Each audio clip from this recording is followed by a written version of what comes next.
من جان ناقابلی دارم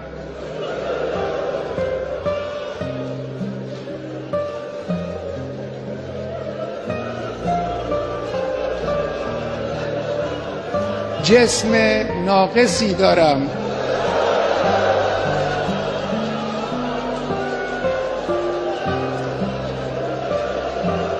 اندک آبرویی هم دارم که این را هم خود شما به ما دادید. همه اینها رو من کف دست گرفتم، در راه این انقلاب و در راه اسلام فدا خواهم کرد. اینها هم نثار شما باشه. سید ما، مولای ما، دعا کن برای ما.